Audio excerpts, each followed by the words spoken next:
کیا جنات نامی کوئی مخلوق اس کائنات میں موجود ہے؟ اگر موجود ہے تو وہ ہمیں نظر کیوں نہیں آتے؟ ہمیں ان کی آوازیں سنائی کیوں نہیں دیتی؟ ہم کیسے مان جائیں کہ کوئی ایک انویزیبل مخلوق موجود ہے؟ آج سائنس، ترقی، ٹیکنالوجی اور منطق کے اس دور میں ایک ماڈرن ذہن یہ باتیں تسلیم کرنے کے لیے تیار نہیں ہے۔ تو کیا واقعتاً جنات موجود ہیں؟ شریعت، دین، مذہب، روایات، تاریخ اس بات سے بھری پڑی ہیں کہ جنات نامی ایک مخلوق موجود ہے۔ لیکن کیا سائنس بھی یہی کہتی ہے؟ جی ہاں، سائنس سے بھی یہ ثابت کیا جا سکتا ہے کہ ایک ایسی مخلوق موجود ہے جو ہمیں دکھائی نہیں دیتی، ایک ایسی مخلوق موجود ہے جس کی آواز ہم نہیں سن سکتے۔ تو جنات کے سائنسی تجزیے پر مبنی دلچسپ سلسلے کا دوسرا اور آخری حصہ آپ کے پیش خدمت ہے۔ گزشتہ حصے کے اندر اس چیز کی وضاحت کی گئی کہ انسانی صلاحیات کافی حد تک دیکھنے اور سننے کے حوالے سے باقی جانداروں کی نسبت بھی ناکافی ہیں، اور یہاں پہ ہم اسی بات کے ایک دوسرے پہلو کی طرف نظر دوڑاتے ہیں۔ اس کے لیے ہمیں بنیادی طور پہ یہ چیز ذہن میں رکھنی چاہیے کہ سائنس خود ہی ایک تھیوری، ایک نظریہ، ایک کانسیپٹ قائم کرتی ہے، اور پھر وقت کی ترقی کے ساتھ ساتھ اس میں تبدیلی آ جاتی ہے۔ ہم دیکھتے ہیں کہ 1803 میں ڈالٹن نامی سائنسدان نے یہ کہا کہ اس کائنات میں سب سے چھوٹا ذرہ ایٹم ہے، اس کو تقسیم نہیں کیا جا سکتا، اس کو مزید حصوں میں بانٹا نہیں جا سکتا۔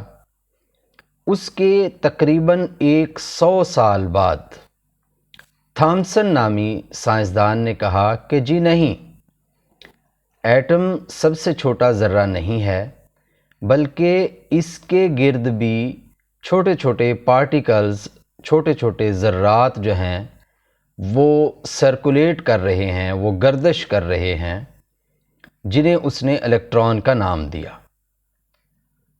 ان کے 7 سال کے بعد ردرفورڈ نے یہ کہا کہ جی نیوکلس، ایٹم کا مرکزی حصہ نیوکلس کہلاتا ہے، اور اس کے اندر بھی کئی چھوٹے ذرات موجود ہیں۔ ایٹم کی دریافت یعنی 1803 کے 200 سال کے عرصے بعد، 225 سال کے عرصے بعد، آج کے جدید دور میں بیٹھے ہوئے ہم نہ صرف ایٹم کو جانتے ہیں بلکہ اس کی پوری کھوج لگا چکے ہیں، اس کے تمام پارٹیکلز کو اچھے طریقے سے جان چکے ہیں۔ یہ سب چیزیں اس کے باوجود ہیں کہ نہ تو ہم اپنی آنکھ سے ایٹم کو دیکھ سکتے ہیں، نہ نیوکلس کو دیکھ سکتے ہیں، نہ الیکٹران، نیوٹران، پروٹون کو دیکھ سکتے ہیں، لیکن ہم پورے طور پہ یقین رکھتے ہیں کہ ایٹم نامی کوئی ذرہ بھی موجود ہے، الیکٹران بھی ہیں، نیوٹران بھی ہیں، پروٹون بھی ہیں۔ تو یہاں سے یہ بات تو پتہ چلی کہ کسی چیز کے ہونے کے لیے اس کا نظر آنا کوئی ضروری نہیں ہے۔ الیکٹران کی حرکت بھی ہے، اگرچہ ہم وہ دیکھ نہیں سکتے، اس حرکت کے نتیجے میں کچھ آواز بھی پیدا ہوتی ہے، وہ آواز بھی ہم نہیں سن سکتے ہیں۔ یہاں یہ بتانا مقصود ہے کہ بہت سی ایسی چیزیں ہیں کہ جو اس کائنات میں موجود ہیں، لیکن اسے انسانی آنکھ سے دیکھا نہیں جا سکتا، اسے انسانی کان سے سنا نہیں جا سکتا۔ اور ایک اور نظریہ ہے جسے اسٹرنگ تھیوری کہا جاتا ہے۔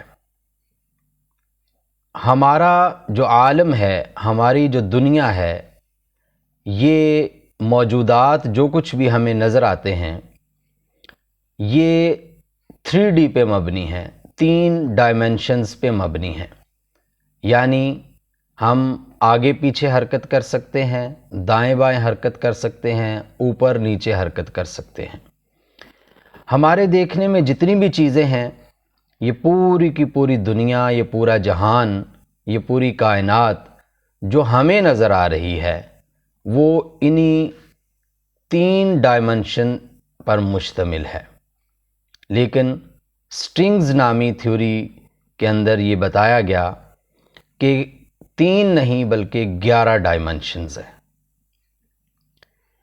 اگر ہم چوتھی ڈائمنشن میں داخل ہو جائیں تو ہم وقت میں سفر کر سکتے ہیں۔ ہمارے بچے کارٹونوں کے ذریعے، ٹائم مشین کے ذریعے ایک وقت سے دوسرے وقت میں، ایک صدی سے دوسری صدی میں، ایک جہان سے دوسرے جہان میں اس وقت بھی سفر کر رہے ہیں۔ وہ اگرچہ اس کو سکرین پہ دیکھ رہے ہیں، لیکن یہ خیال انسان کے ذہن میں آیا تو پھر اس کے بعد ہی سکرین کی زینت بنا۔ یعنی اگر ہم چوتھی ڈائمنشن میں جائیں تو وہاں پہ ہم وقت میں بھی سفر کر سکیں گے، اور 5ویں ڈائمنشنز میں اگر ہم چلے جائیں تو وہاں پہ ہم ایک عالم سے دوسرے عالم میں جانے کے قابل ہو جائیں گے۔ گویا کہ ہم عالم دنیا سے عالم برزخ میں یا عالم ارواح میں جا سکتے ہیں۔ ڈیئر آڈینس، اگر ہم 6ٹھی ڈائمنشن میں چلے جائیں تو ہم ایک سے دوسرے عالم میں جا ہی نہیں سکتے، بلکہ آنے جانے کے، سفر کرنے کے بھی قابل ہو جائیں گے۔ جب ہم چاہیں گے ہم عالم ارواح میں چلے جائیں گے، جب ہم چاہیں گے ہم عالم برزخ میں چلے جائیں گے، جب ہم چاہیں گے واپس دنیا میں آ جائیں گے۔ یہ ایک ایسا تصور ہے کہ جس نے اب تک کے موجود تصورات کو ہلا کے رکھ دیا ہے۔ اور اگر 8ویں ڈائمنشن میں ہم جائیں تو ہم بگ بینگ سے، اس کائنات کی تخلیق سے پہلے کے عالم میں بھی چلے جائیں گے، اور 9ویں ڈائمنشن میں بگ بینگ سے پہلے جتنے بھی عالم ہیں ان میں جا کے پھر ہم واپس اس دنیا میں آنے کے بھی قابل ہو جائیں گے۔ اور 10ویں اور آخری 11ویں ڈائمنشن کے مطابق ہم جو چاہے کر سکتے ہیں، جو سوچیں کر سکتے ہیں، جس طرح کی بھی سوچ، نظریہ، خیال ہمارے دل میں آئے وہ ہم کرنے کے قابل ہو جائیں گے، وہ موجود ہو جائے گا۔ جو خیال ہمارے ذہن میں ابھی پنپ رہا ہوگا وہ اگلے ہی لمحہ موجود کے اندر ہی وہ ایک مجسم صورت میں ہمارے سامنے ہوگا۔ تو یہاں پہ رکیے، کیا حدیث قدسی میں نبی کریم صلی اللہ علیہ وآلہ وسلم نے جنت کی یہی کیفیت بیان نہیں کی؟ فرمایا کہ جنت میں مومنین کے لیے وہ نعمتیں ہوں گی کہ جن کے بارے میں انہوں نے کبھی سوچا نہیں ہوگا، وہ نعمتیں ہوں گی جو انہوں نے کبھی دیکھی نہیں ہوں گی، وہ نعمتیں ہوں گی جو ان کے کانوں نے کبھی سنی نہیں ہوں گی، وہ نعمتیں ہوں گی جو کبھی کسی کے سوچ، خیال اور تصور میں بھی نہیں آئی ہوں گی۔ اور ایک اور حدیث میں نبی کائنات صلی اللہ علیہ وسلم نے ارشاد فرمایا کہ جنت میں جنتی ابھی سوچے گا کہ اسے فلاں نعمت میسر آنی چاہیے تو وہ نعمت اس کے سامنے موجود ہوگی۔ تو یہ ساری کی ساری چیزیں جو ہیں، اگر ان پہ غور کریں تو ہم بآسانی سمجھ سکتے ہیں کہ جنات ہماری اس 3D کی دنیا سے آگے کی کسی ڈائمنشن کی مخلوق ہیں، اس ڈائمنشن کی جس میں ابھی ہم جانے کے قابل نہیں ہیں، اس ڈائمنشن کی کہ جو ہمارے تصورات سے آگے کی دنیا ہے۔ اس لیے یہ کہنا کہ کوئی ایک ایسی مخلوق موجود ہے کہ جو ہمیں دکھائی نہیں دیتی، جس کی آواز ہمیں سنائی نہیں دیتی، یہ بالکل سائنسی طور پہ ثابت شدہ چیز ہے۔ ڈیئر آڈینس، یہاں پہ ایک اور بھی بات ہمیں ذہن میں رکھنی چاہیے۔ قرآن جنات کے بارے میں جس انداز میں، شیطان کے بارے میں جو جنوں کا سردار ہے اس کے بارے میں جس طرح گفتگو کرتا ہے، اس کا ایک حصہ یہ ہے کہ اللہ رب العزت ارشاد فرماتے ہیں کہ شیطان اور اس کا قبیلہ آپ کو وہاں سے دیکھ رہے ہیں جہاں سے آپ دیکھنے کے قابل نہیں ہیں، یعنی کہ آپ کی نظر اس حد تک نہیں جا سکتی ہے، یا آپ کی نظر کے اندر وہ تیزی موجود نہیں ہے جو جنات کی نظر کے اندر تیزی ہے۔ وہ تو آپ کو دیکھ رہے ہیں لیکن آپ انہیں نہیں دیکھ سکتے ہیں۔ اور کیا حضرت سلیمان علیہ السلام کے پاس بیٹھے ہوئے اس عفریت، اس جن کی بات بھی ہمیں یاد ہے کہ جس نے کہا تھا کہ میں چند ہی لمحات کے اندر، جب آپ اس جگہ سے اٹھیں گے بھی نہیں، اس محفل کو برخاست بھی نہیں کریں گے، تو میں سینکڑوں میل دور سے ملکہ بلقیس کا، ملکہ سبا کا تخت جو ہے وہ یہاں آپ کے سامنے لا موجود کروں گا۔ اور اس کے مقابلے میں ایک اللہ والے نے یہ کہا تھا، حضرت سلیمان علیہ السلام کے صحابی نے یہ کہا تھا، اللہ فرماتے ہیں کہ اس کے پاس علم الکتاب تھا، کتاب کا علم اس کے پاس تھا۔ اس نے کیا کہا؟ اس نے کہا کہ میں آنکھ جھپکنے سے بھی پہلے وہ تخت یہاں پہ لا سکتا ہوں، نہ صرف لا سکتا ہوں بلکہ انہوں نے لا کے دکھایا۔